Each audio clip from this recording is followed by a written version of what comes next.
I think we have the power and the responsibility as leaders to see the potential in people. When you're an expert in your domain and someone else is trying to solve your problem, there's like a natural tendency to be like, well, there's no ways that they could solve this, right? And so you kind of bring your A game. Empower people to find the connections and then get to the so what. So it's not just, oh, well, now we figured out what's wrong. That's what, but then so what? What does that mean? What do we do about it? And then how do we take that into the now what of action planning for how we're going to do things differently? I think it's terribly important to insist on individual values. Learning Culture Podcast. Initiative, creation, all these things which we value. It's now possible to make organizations on a larger scale than was ever possible before. Learning Culture Podcast. Teach people to analyze the kind of things that are said to them.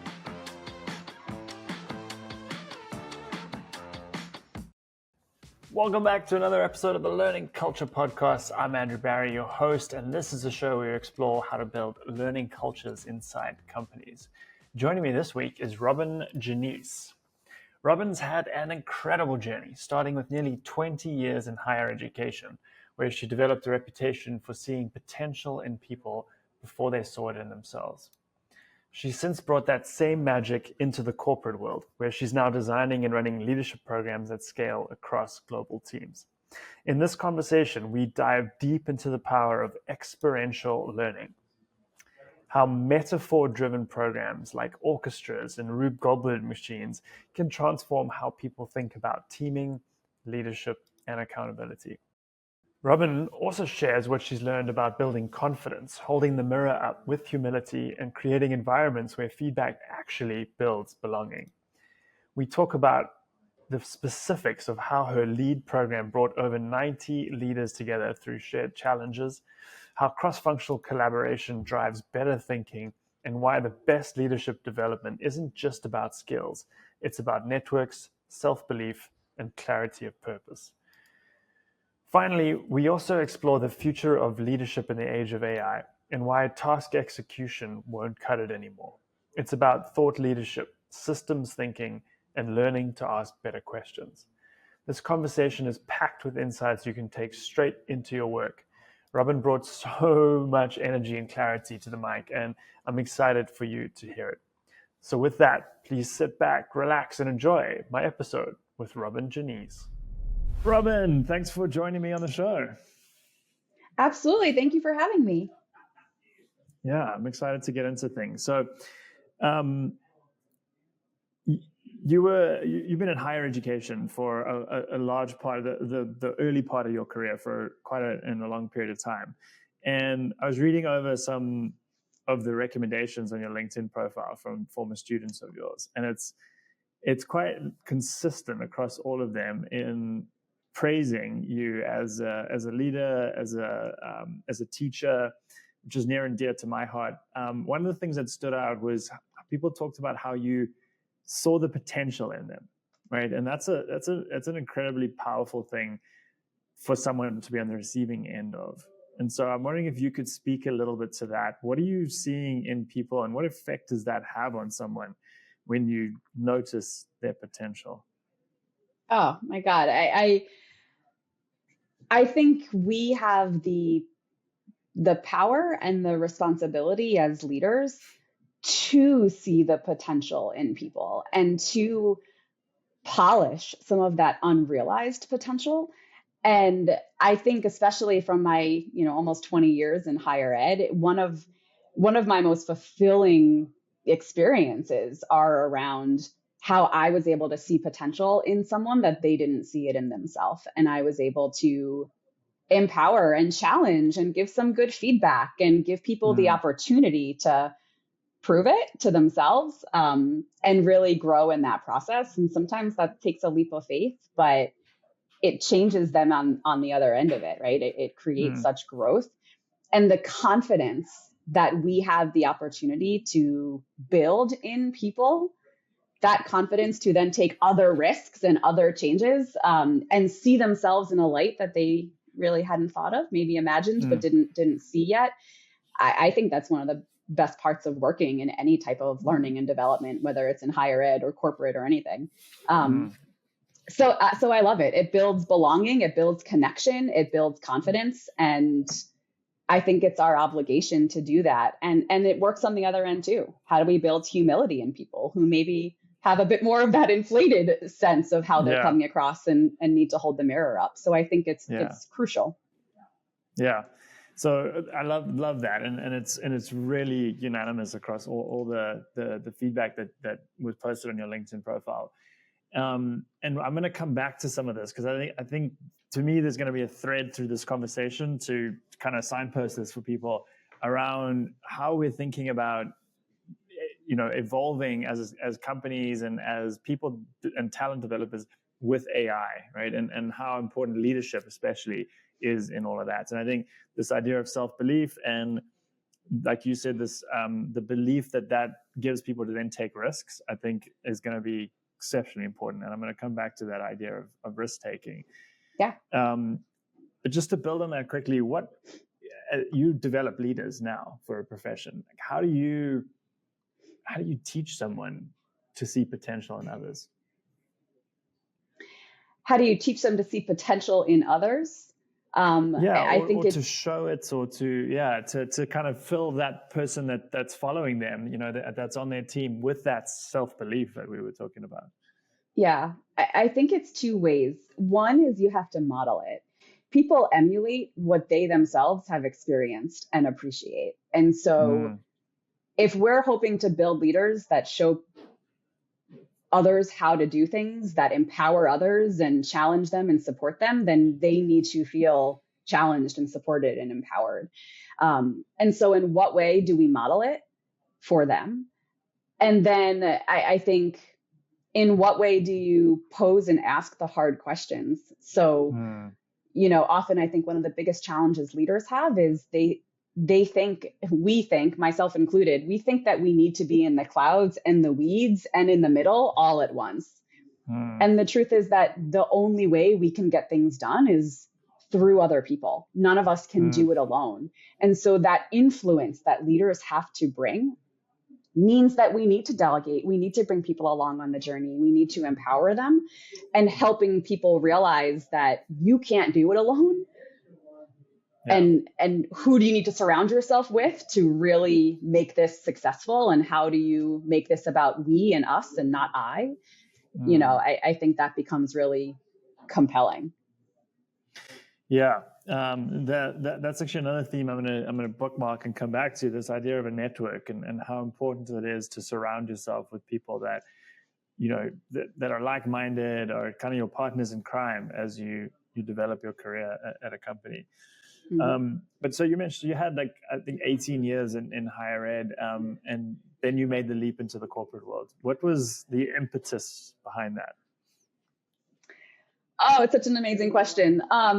I had been doing work that I love and adore in higher education. And I grew up in that space, and had some really cool opportunities to build belief and to build leadership efficacy in students and really develop their confidence.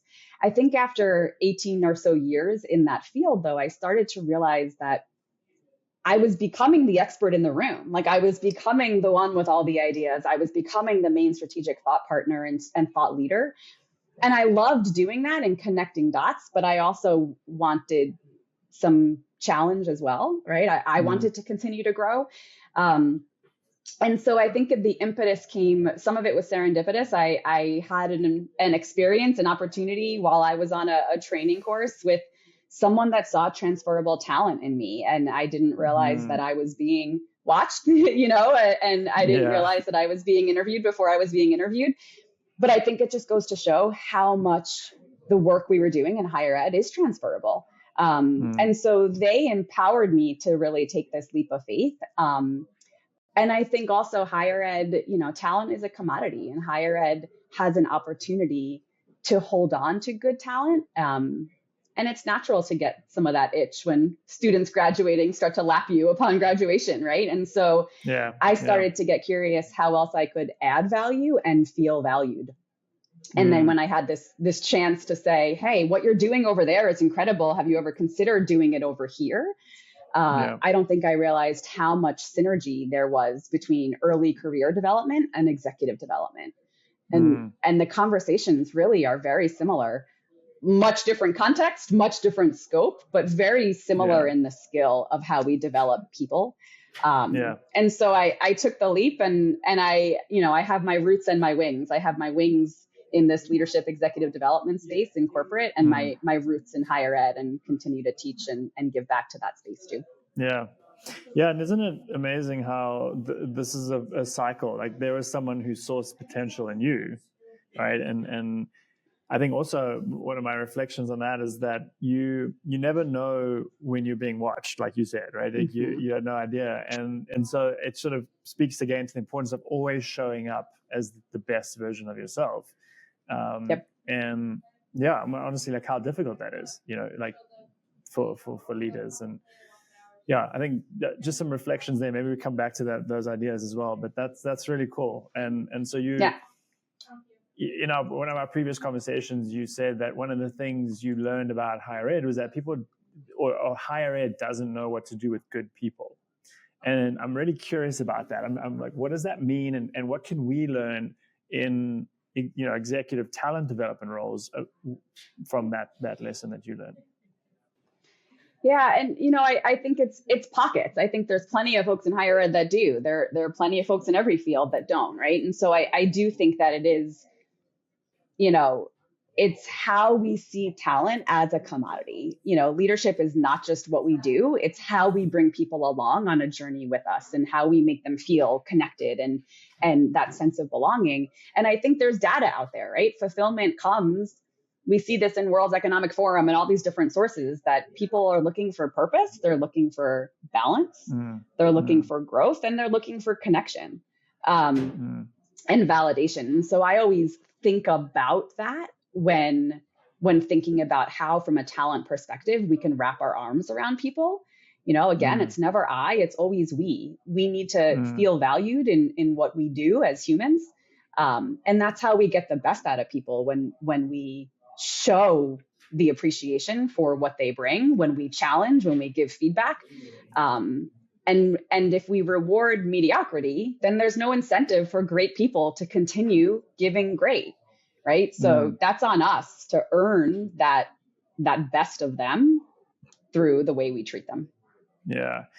And that's easier said than done, right? Because I know, and anybody listening to this probably knows, who's managed a team, is this balance between, you mentioned belonging, right? Like creating a sense of belonging and sort of encouraging people and making them feel welcome and that their contributions matter, but then also having a high standard for performance, right? And balancing those two things is tricky, because sometimes when a performance standard isn't met, there is no other way to give feedback than to point that out, and to, and that can be taken, that can be taken personally, and all sorts of things. So just curious, like, if you've had any thoughts and reflections or lessons around maintaining that balance, or finding, sort of threading the needle between those two things. Yeah. And I think it's important for folks to also know that connection and belonging is not kumbaya and sitting and holding hands around a fire and hoping everyone feels good, right? Like, sometimes connection and belonging means, I see how hard you're working. I see what you're working towards. And I see you spending way too much time over here, when actually this is the important high output work. So how do we course correct? How do we shift? And so that feedback that we can give people, like that is a sense of belonging. That is connection. And it doesn't have to just be patting people on the back and making them feel good. Sometimes that it's an investment in time in people. And sometimes that investment is, look, we're getting off track, and how do we get you on track? Because I see value in you, and we're not seeing that. That's a gift to some people, right? Yeah. And that's just as much creating a sense of belonging and trust, right? What's going on? Where are we at? What can I do to better support you? This is what I'm seeing. Like, that investment in time builds trust and builds capital with your people. So whether they're high performers doing their best, or they're folks that we need to coax along a little bit, we need to still create that human time. And I think where leaders go wrong sometimes is we're running so fast towards the outcome and towards the task that we don't have time for that human element of bringing and developing people along on the journey. Yeah.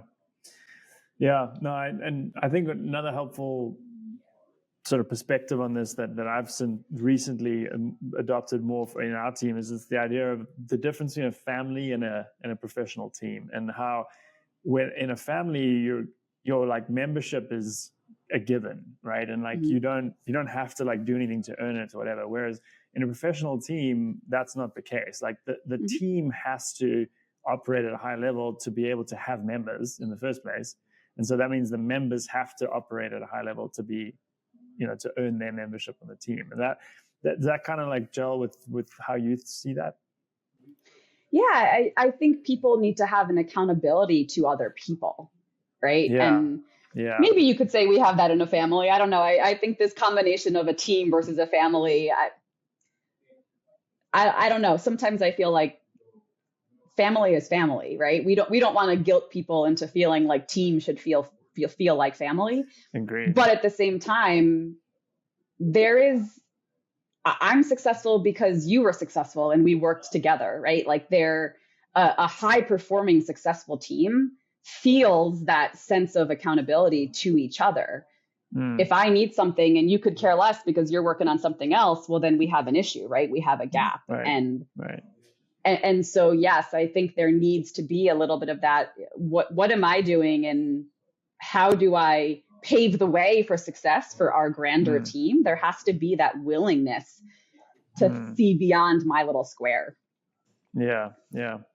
You mentioned, I think on a previous conversation we had, how big of a topic accountability is. And you just mentioned this now, right, at FIS. I'm wondering if you've got any stories or anecdotes from the programs you've run where you've seen that shift in someone, right, where they've like really grasped this idea of accountability, or maybe someone who's just doing it at a really high level, and and that becomes an example to others. Does anything come to mind? I think accountability is a tough word, because I think in society we have come to think of accountability as a divisive thing, right? If I have to hold you accountable, then I'm taking you to task and something's wrong.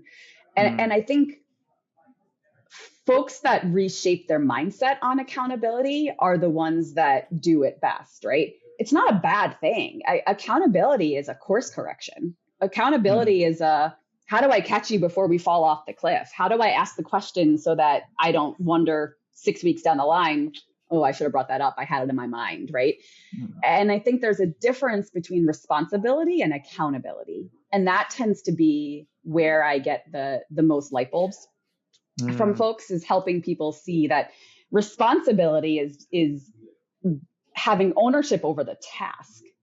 Accountability is having ownership over the outcome. So if I say I'm waiting for my partner to get back to me, oh, well, I emailed them, so I did my job. You're responsible for sending an email. You're responsible for asking a question. But to just then say, well, it's on them, that's like us throwing a bag of bricks over the fence and being like, now it's on you to get them onto the truck. Yeah. Right. And so if I were to be accountable to the action, right, accountable to the outcome, well, then I need to go across the fence and help you get them on the truck. Not just say I threw them over the fence, right? So it might be why haven't I heard back yet? Instead of just waiting, is there other ways? Could I ping someone? Could I have the empathy or the curiosity to consider what's on their plate right now? And maybe that's why I haven't heard back. And so sometimes I think we have to approach it with a little bit more humility. And yeah, that means that we have to be the bigger person and say, I've done my part. Where's the, the partner in this? But I think before we jump to judgment, we have to give people a little bit of grace. And that's what tends to go away when we're running fast and we're under pressure and we have all these deadlines and everyone's got something on their plate. We tend to stop giving grace and we just do this, or we say, I did my part. Right.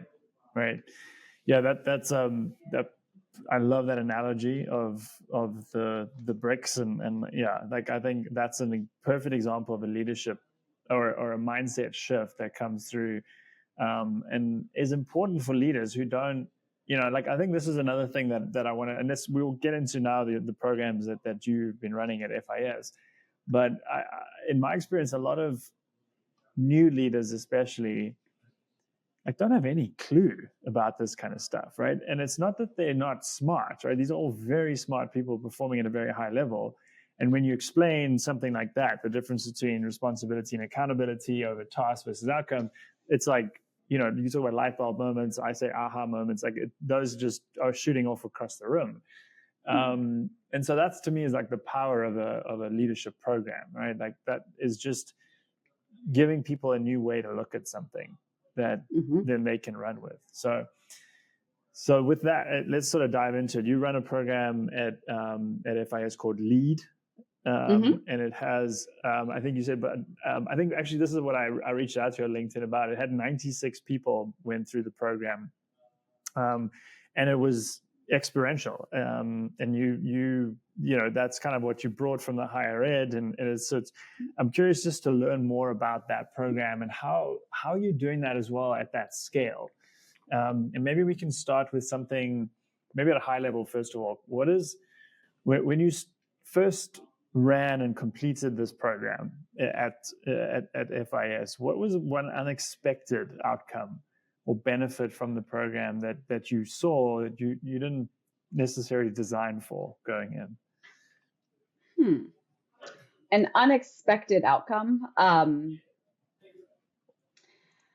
I think the ripple effect that people that are invested in and confidence that is built, the ripple effect then that these people can have when they go back to their day-to-day is underestimated, right? These programs are just as much about skill as they are about confidence and network. And how do we keep that going far beyond the formal learning experience, right? So the reputation that can be built around these initiatives, they can really start to take on a life of their own, capitalize on that. What does that mean? How do we leverage the alumni of this experience, because they've already proven themselves to be all in and they've proven themselves to have potential?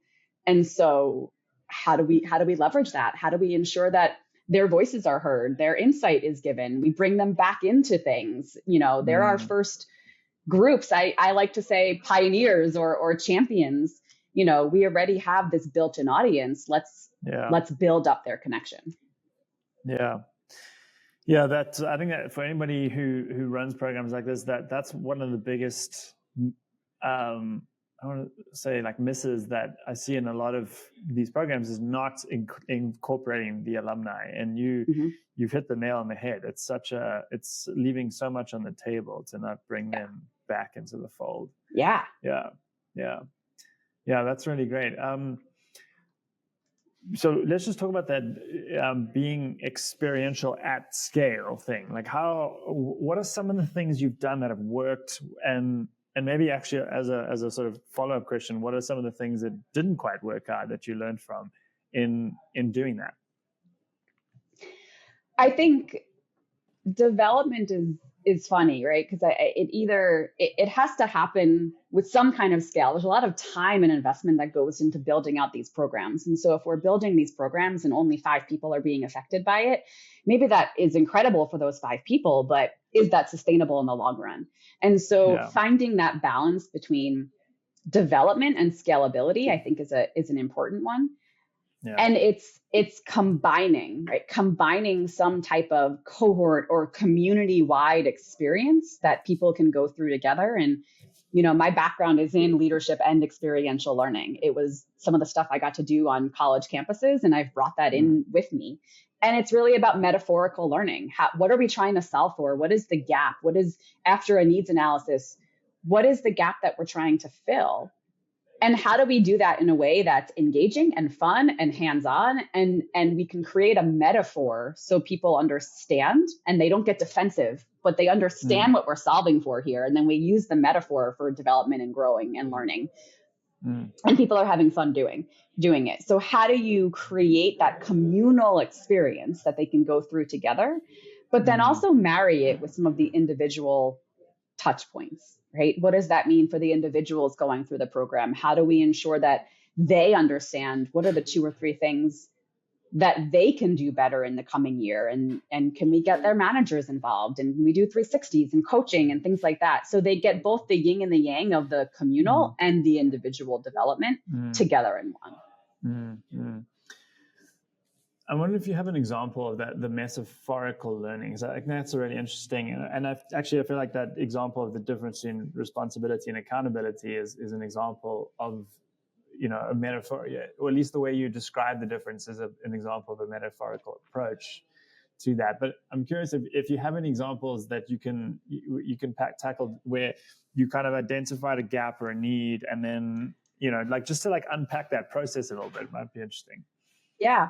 So we have a few different examples, and I think just amazing partners out there that we've worked with. And so one of my favorites is we unpacked high performing teams through the lens of an orchestra. We worked with my friends and partners at Moving Performance, and they're an incredibly brilliant company that uses music and orchestras as cool metaphors for teams.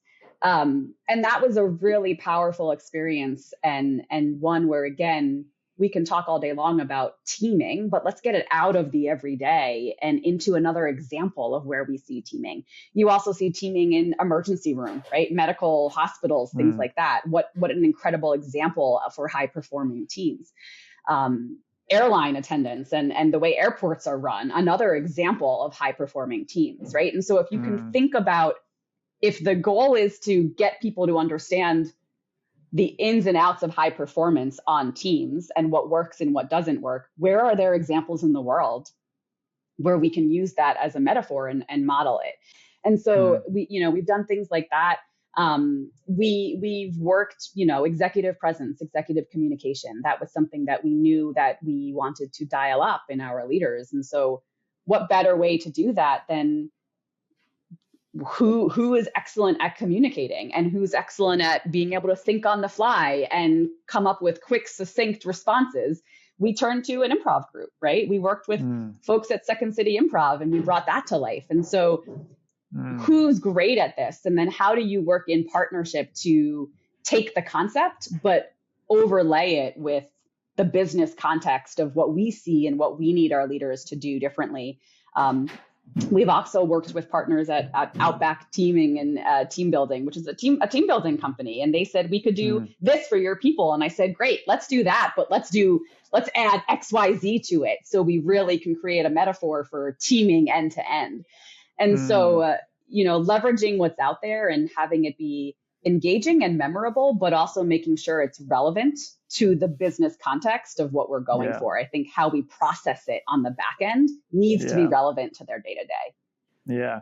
And let's talk a little bit about that part, because so what I love about this is it gives people, it's much easier to look at another context for something and something that you can understand, like an orchestra, like everyone, an airport. So you can see it, you kind of get, what it's like to be, on the receiving end of those things. So, and then you can sort of see the end to end. It's hard to put your arms around the end to end of your own thing, your own work, right? And so that's very, very valuable. But then that part of on the back end of now let's transfer those explicit skills to the implicit skills that we need for the job. What are some of the techniques that you found work really well for that? I think what we're doing is we're taking ego and expertise out of the conversation. And that's powerful. That's why experiential learning is so effective, because we remove all of your expertise to the situation. We remove some of the egos that could be at play. And we say, look, all of us are figuring this out, or we're all observing it from an even playing field. And so it disarms people. It allows people to say, here's what works. And also here is some areas where it doesn't work, or now I can connect to, oh, I've done that. I've seen that. That happens on my team.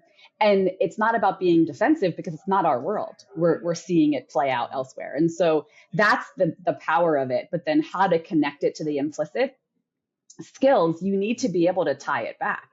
After we've observed it in action, after we can look back and talk about it and decode it, well, where does this happen in our worlds? Where is this relevant? Have you ever really seen this? Take the leap back into your day-to-day and empower people to find the connections and then get to the so what. So it's not just, oh, well, now we figured out what's wrong.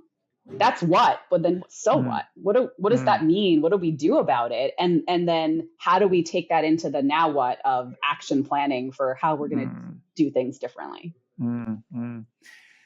Yeah, that's a great, and I find that people are actually pretty good at doing that. Once you've like unpacked an example, another one that comes to mind is like a Formula One team and how that whole operation runs. And once you sort of unpack that, right, like, and then you can, it's very easy to then go, oh yeah, like that's sort of like when we do this thing, and it's, you know, and then you can, that's what we're talking about here. It's a really fantastic method for exposing people and then engaging them in the problem solving. Yeah, right? That's ultimately the goal here. Exactly. Formula One's another great example, right? Talk about accountability. If you're on that squad that has to change out a tire in 10 seconds or less, and then they get a flat tire 30 seconds down the road, there's an accountability to that, right? And so the metaphors in my brain are already flying around that. There's just so many examples of it. Yeah, exactly. You also, another element of the program was, you told me, was to bring cross-functional teams together to work on challenges. And that's something we've done a lot of in our work with clients. And there's so many benefits to this, not the least of which is the ideas that they end up coming up with, because the quality of any creativity, the more diverse perspectives that can come into that, the more creative the final idea is. So, and then you also get the benefits of that connection and collaboration and people really understanding each other's different perspectives. And so there's so much to say for doing this. I'm curious what stories or things you've seen that you can share that are like just amazing examples of this, where you brought cross-functional teams together and they collectively solved problems or came up with ideas. Anything you can share there to bring that idea to life? Yeah, I think what's amazing about that diversity of thought that comes together is sometimes we're so close to the work that it just makes sense. It's our common language. But the minute someone else comes in, they could be like, well, why that way? That's confusing. And we don't realize when we're in our own echo chamber, you know, what makes sense and what's clear and what's not. And so one of the byproducts of cross-functionality is being able to say, like, look, I don't know what I don't know, or maybe I know too much of what I do know. So check me on this. Sense check my clarity. Does this make sense?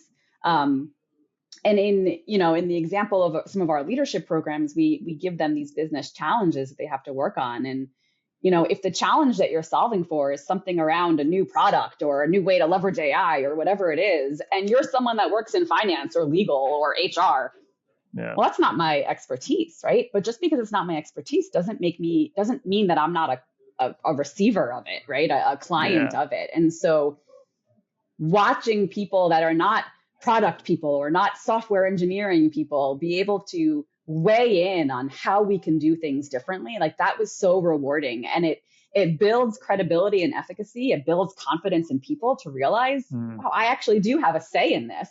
And it also opens up the door for others that are close to it to hear perspectives that maybe we didn't think of because we were running so fast that, you know, there's collateral damage over here we didn't think about. So there's all these positives to it. Again, I think it's about making the time. It also creates network. So now after this intense experience of working together, I've got partners and friends across the enterprise in different parts of the business that when I do have a business question, I now have someone I can pick up a phone and call. And when we keep people in too much of our own functions, then we really only create synergies within that function, and we lose that cross enterprise influence and that strategic network that can be formed. Yeah, one practical way for folks listening to do this, and we've seen so much success with this, you bring these cross-functional teams together, and then you have, like, say, the finance team presents a problem that they are working on, right? Or someone from that team. And then you pair them up with someone in HR or whatever, and then and the HR person presents their problem, and then they swap problems and then individually come up with a solution to the other person's problem. Okay, that's step one. And then they swap those back again, and also the finance person is looking at the first draft of a solution from the HR person's perspective, and then they need to go in and then update or sort of iterate on that solution. And what you find is very interesting. Like, first of all, you've got those perspectives that are showing up right away, right? Which is amazing. So you can see, like, oh, wow, like, this person took it this direction. I hadn't even thought about that. And that sort of opens up some things. But then also, when you're an expert in your domain and someone else is trying to solve your problem, there's like a natural tendency to be like, well, there's no ways that they could solve this, right? And so you kind of bring your A game. In that way, so that's what we've seen. And so, like, it's like this incredible, I mean, and then, you know, that simple exercise, like, bring the problem, solve the other person's problem, swap them back, and then solve yours again. It's amazing. You should definitely try it if you haven't, and anybody listening. It's really cool, really powerful to watch. Yeah. I love that. Yeah. And I think there's elements of design thinking at play there, right? And sometimes when we're too close to the problem, we don't even remember what we're solving for. And so really doing some of that root cause analysis with people that are not in your day to day, and you know, the age old 5 whys. Well, if this is the problem, why is it a problem? Well, because this and this happens. Why, right? And keep asking why. And I'm actually a fond of the 6th why, because I think we're not at the root cause until we're at the point where people meet process. It's usually a combination. There's a people element and a process element that we need to solve for. And that tends to be the root. And putting people's heads together to really understand those whys, you know, it can create a lot of synergy. Yeah, that's cool. I like that. I think last thing on this, you mentioned that you when running this lead program, you had this opportunity to put experiential learning as a concept on crack, right? Like or apply it on crack. And so, what is like the craziest, like most out there thing you've tried from an experiential learning perspective in a corporate setting, and how did that turn out? I think the orchestra one was really cool. That was a beautiful example of one. I think one of the other fun ones that we have done for metaphorical learning was we took a Rube Goldberg machine concept, and we used that as a metaphor for enterprise-wide thinking. And we played into the competition of folks, and we divided them into teams, and we said, your goal as a team is to build these chain reactions. But we were very clear that as a full group, your chain reaction needs to start from one end and make it to the other end. And it was fun. It was energetic. We got folks in amazingly strategic and high places within the organization. Over 400 of our top leaders across the enterprise sitting there playing with duct tape and, you know, tracks and cars and how we get this ball to pop this balloon to trigger this marble. But in addition to just the energy in the room, it became a really great metaphor for, well, hold on a minute. If my team's chain reaction started here and ended on the ground, and your team next to us's chain reaction needs to start up high on a chair, how are we going to get that ball from the ground to the chair? Yeah. Right. And so it was this metaphor for handoffs and remembering that even when we're at our best, are we sharing resources? Are we hoarding resources? Do I really need that track? Do I need to ask you, where are you starting from? So maybe we don't end on the ground, but we end higher. Right. And so sometimes that's the afterthought that comes in doing the work. And it became an amazing example for how we need to position some of those conversations and handoffs up front. And something that we had fun with and kept coming back to all year long. Yeah, that's such a cool example. And it sort of reminds me of like professional soccer teams where, in any level, but certainly at the elite level, where you're not just like in the skill of passing or shooting or whatever, but when you're passing to your teammate who likes to receive the ball facing a certain direction on a certain foot, and like that element of it is the difference between elite teams and sub-elite teams, right? Like, and that's what you're talking about. It's not just like producing your work to the best quality, but actually thinking about how is the next team going to receive this, and what are they going to need to be successful, and maybe having to alter your output a little bit for that. Right. And that's the enterprise-wide mindset, right? The enterprise-wide mindset is not only worrying about what success looks like for you, but how do you need to be set up for success so together we win? Yeah, exactly. And the beauty of these kind of things with these kind of programs, and why you and I do this, I think, is once you see it, you can't unsee it, right? And that's the beauty of it. Once that light bulb goes off, that aha moment happens. You've done your job as a talent leader. And then people have this new way of looking at things, which is just unlocks so much potential. Yeah. It's really cool. Yeah. Maybe as a sort of final point on the programs, let's talk a little bit more about the impact of them. I think that's the impact that you see right away. But one of the things you said to me was that you track whether managers who go through your program see lower team resignation rates. Mm-hmm. And I'm curious, that's huge, right? I think this is we see this as well, like the retention impact of these kind of programs is huge. I think it's clear from all the data and every report that's come out this year that high potential people and really like anybody wants career development. They want career advancement. They want growth. And that doesn't always mean a promotion. That means getting to work on really big problems, getting to do cross-functional projects, it's getting engaged in the company's stuff. So future. Future, exactly. And being part of that. And so what can you say, like what are some of the leading indicators? What are some of the behaviors that you've noticed given that you track this, from leaders that have really good retention rates on their teams versus those that don't? Have you looked into that? Is there anything that's really interesting in that data? Yeah, I think there's something here about those leaders that make the investment in time, right? They don't just point to there's no time to have conversations with my people. There's a bank, and you have to deposit into it, and that builds up interest in the form of trust and capital with your people. So that when you have to have that hard accountability conversation, you have some coins in the bank where you can go to it and rely on the trust you have with this person, hearing your message in good faith and giving grace and being able to understand your perspective and where you're coming from, being open to it. That doesn't come by accident. That comes with an investment in time. And some of our best leaders make the investment in time in their people. They have the one-on-ones. They engage, they notice, they build some of that smart and healthy ways of working with the team.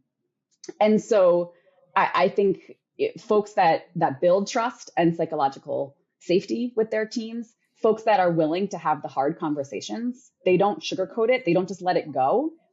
They're able to, in the moment, give meaningful feedback so that people can course correct, and they have that trust with the person that they're hearing it in good faith.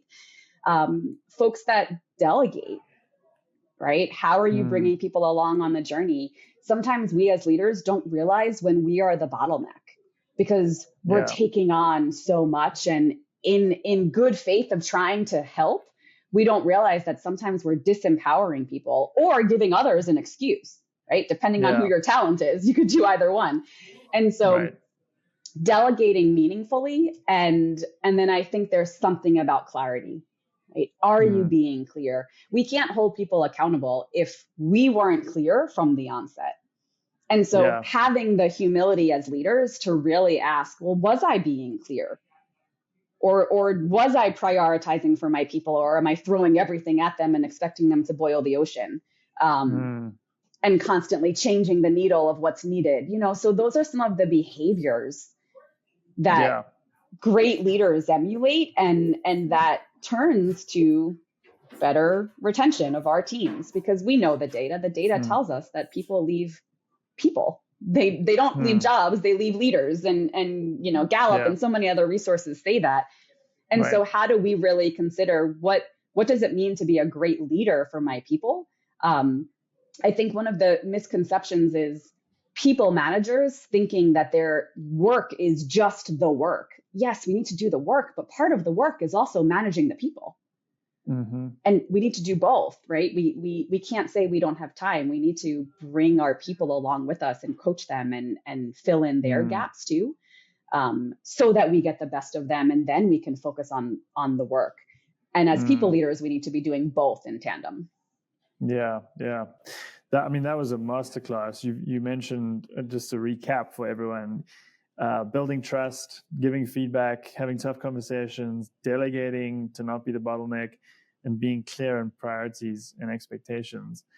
I mean, that's it right there. And I think if you add to what we talked about right at the beginning, like taking risks, and having that confidence, and then showing that confidence and building that confidence in others.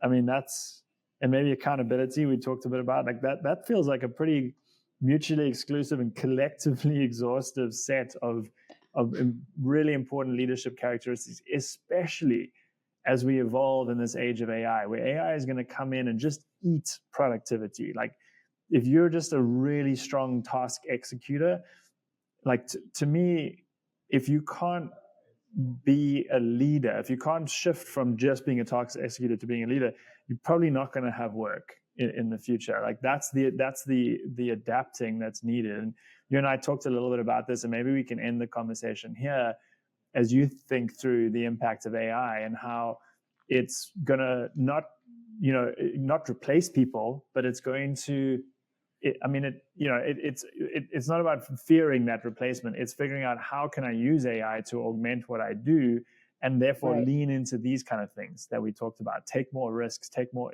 initiative, set direction, those kind of things that really are hallmarks of great leaders. So maybe it's making time. Making time. Exactly. Sorry, I was going to try to frame a question for you in that as well. So, I guess, maybe as a final question, kind of reflecting on the conversation we've had and that changing landscape that's happening, like, where do you see leadership development going in the next 5 years? Like, what do you think is going to be required of you in your role as AI becomes more and more part of the workforce? Yeah, there's something here around going from task doing to thought leadership, right? Yes. It's not going to be enough to just do the task, especially when we can find something that can do it faster. And so instead of fearing that, how do we embrace that as a partner? We're not going to be able to compete with AI. It could distill thousands and thousands of documents in a matter of 10 seconds. It would take us a week to do that. And so how do we leverage it? How do we maximize it? And I think we can talk about leadership behaviors, but the truth is that in addition to behaving in certain ways, we also need to create systems and processes for that long-term change to take effect. It can't just be lip service, right? Things don't just change because we said so. We need to do it differently. We need different incentivization. We need systems to be in place to enable us to do it in this way. AI can help with that. AI can help in the creation of the systems and the processes, and it can write job aids and expectations in a matter of 30 seconds, which then frees us up to figure out the strategic thought leadership. What are the bigger problems we're trying to solve for? And how do we free people's brain power up and time to be having conversations about that? And how do we free people up to influence across borders so that we can develop those strategic networks, figure out what's needed, and then go back and leverage AI as a partner, as a person, right? It's part of our talent pool in a way. If we leverage it right. I think that's a great note to end on. And maybe, this is not this is an open question for everyone. So I like that the sort of open-endedness of the end there. Like, if we do it right? There's so much to unpack in that as well. But yeah, we've covered a lot of ground today, Robyn. This has been a fantastic conversation. It was really great to get to learn about how you think about experiential learning and metaphorical learning. I think that's probably one of my biggest takeaways now as a word for something that I've kind of intuitively done, but like you've really like crystallized that for me as something that I think you do a lot of as well. And maybe that's going to be the title of this episode, Learning by Metaphor. Yeah, thank you so much for making the time and coming on the show today. Absolutely. Thank you so much for having me. Hello. I hope you enjoyed that episode. It's Andrew again with a quick message. If you'd like to support the show, the best way to do that is to leave us ratings and reviews where you listened. If you're on YouTube, hit the like and subscribe buttons and feel free to leave a comment. We love hearing from our listeners and viewers. If you're listening to this on Apple Podcasts, please take the time to give us a rating and leave a review. Once again, we love hearing from our loyal listeners. If you're listening to this on Spotify, please hit the follow button to make sure that you don't miss new episodes as they come out. See you next week for another episode of the Learning Culture Podcast. Thank you for listening.